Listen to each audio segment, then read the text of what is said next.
Hello friends and welcome to our YouTube channel.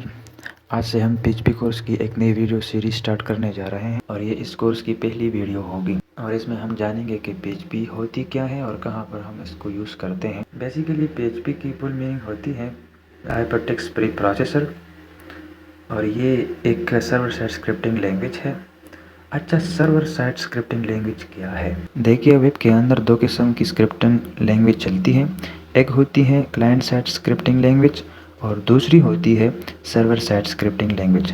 इसमें जो client side scripting language होती है, इसमें क्या होता है, जैसे मान लीजिए हमारे वेबसाइट का एक विजिटर है और वो अपने कंप्यूटर की ब्राउज़र की स्क्रीन पर एक वेबसाइट की रिक्वेस्ट करता है सर्वर से, और सर्वर उस कंप्यूटर को रिस्पॉन्ड में HTML, CSS और क्लाइंट साइड स्क्रिप्ट की फाइल्स जो है वो पूरी प्रोवाइड कराता है। तो वो जो फाइल्स होती हैं वो पूरे आपके ब्राउज़र में लोड होती हैं और फिर रन होती है।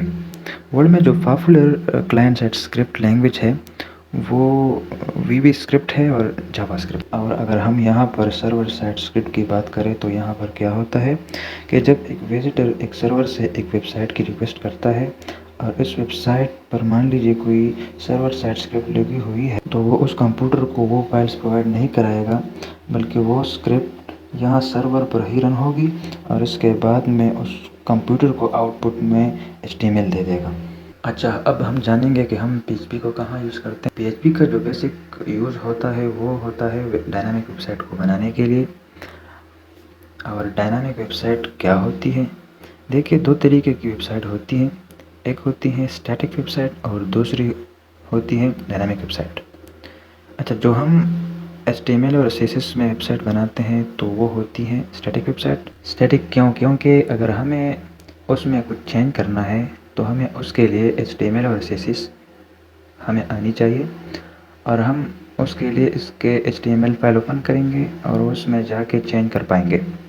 और अगर हमें उसी में कोई नई पेज बनानी हो तो हमें उसका दोबारा HTML कोड करना पड़ेगा। मगर दूसरी तरफ डायनामिक वेबसाइट में क्या होता है, यहाँ पर हम एक एडमिन पैनल बनाते हैं और फिर हम एडमिन पैनल में जाके इसका जो एग्जिस्टिंग पेज है उसके अंदर कुछ भी एडिटिंग कर सकते हैं और एक नया पेज भी क्रिएट कर सकते हैं इजीली, जबकि हमको HTML आने की कोई ज़रूरत नहीं है। और इसी को हम कहते हैं कंटेंट मैनेजमेंट सिस्टम। वर्ल्ड में एक पॉपुलर कंटेंट मैनेजमेंट सिस्टम भी है जिसका नाम है वर्डप्रेस, वो भी PHP में बना हुआ है। और अगर यहाँ पर मैं आपको एक दूसरा एग्जांपल दूँ, मान लीजिए कि हमने एक ऐसी वेबसाइट बनाई है जिसमें हम स्टूडेंट्स के डेटा फिल करवाना चाहते हैं फॉर्म्स के थ्रू। तो अगर हम HTML फॉर्म बनाते हैं तो हम उससे डेटाबेस में डेटा स्टोर नहीं करा सकते। अगर हमें उसको डेटाबेस में सेव कराना है तो हमें सर्वर साइड स्क्रिप्टिंग लैंग्वेज की ज़रूरत होती है, जैसे PHP, .NET वगैरह, लेकिन हम यहाँ पर PHP यूज़ करेंगे और उसी की हेल्प से बाद में डेटा को रिट्रीव भी कर सकते हैं। इसके अलावा PHP का यूज़ जो होता है वो वेब बेस्ड सॉफ्टवेयर को बनाने के लिए भी होता है। मान लीजिए हमको एक अकाउंटिंग का ऑनलाइन चलने वाला सॉफ्टवेयर बनाना है तो वो हम भी PHP में बना सकते हैं आसानी से। अच्छा जी, अब बताती है कि हम कैसे अपने PHP कोड को रन करेंगे। तो इसके लिए हमारे को इंस्टॉल करना पड़ेगा PHP, इसके साथ साथ एक डेटाबेस इंस्टॉल करना पड़ेगा और इसके अलावा हमें एक सर्वर भी इंस्टॉल करना पड़ेगा। अब अगर हम इस तीनों सॉफ्टवेयरों को अलग अलग से इंस्टॉल करेंगे तो ये तो बहुत लेंथी प्रोसेस होगी और कोई भी इसे प्रेफर नहीं करेगा। तो हम इसके लिए एक थर्ड पार्टी सॉफ्टवेयर को इंस्टॉल करेंगे और 99% डेवलपर्स ये थर्ड पार्टी सॉफ्टवेयर यूज़ करते हैं। थर्ड पार्टी सॉफ्टवेयर तो बहुत है, लेकिन वर्ल्ड में जो कि दो पॉपुलर सॉफ्टवेयर है वो एक वैम्प सर्वर है और एक जैम्प सर्वर है, लेकिन हम अपने इस वीडियो ट्यूटोरियल में जैम्प सर्वर यूज़ करेंगे। तो चलिए देखते हैं कि हम इनको डाउनलोड कैसे करेंगे और इंस्टॉल कैसे करेंगे। अपने कंप्यूटर के ब्राउज़र को ओपन कीजिए और यहाँ पर सर्च कीजिए जैम्प सर्वर डाउनलोड। तो आपके सामने एक नई पेज ओपन हो जाएगी। इस पहले वाले पर क्लिक कीजिए तो आपके सामने एक नई पेज ओपन हो जाएगी। यहाँ पर आप अपने सिस्टम के अकॉर्डिंग डाउनलोड कर सकते हैं।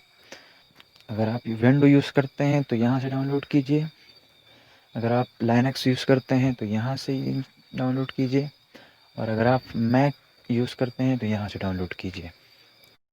मैं तो विंडो यूज़ करता हूँ तो मैं यहाँ से ये नीचे वाला लेटेस्ट वर्जन है ये डाउनलोड करता हूँ। देखिए मेरा डाउनलोड स्टार्ट हो गई है। जब डाउनलोड कंप्लीट हो जाएगी तो आपको डाउनलोड फोल्डर में जाना है और वहाँ से इंस्टॉल करना है।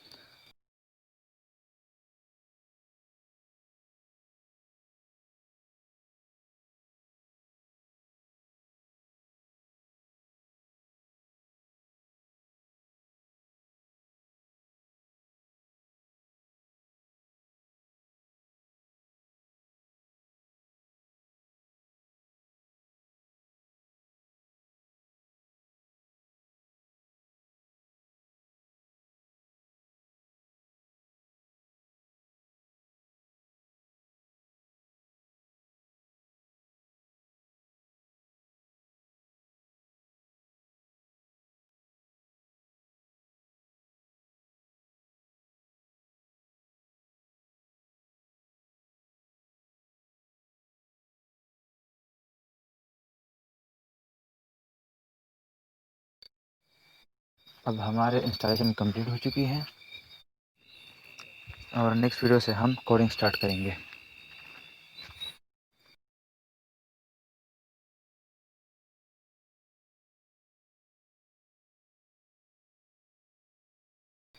Thanks for watching.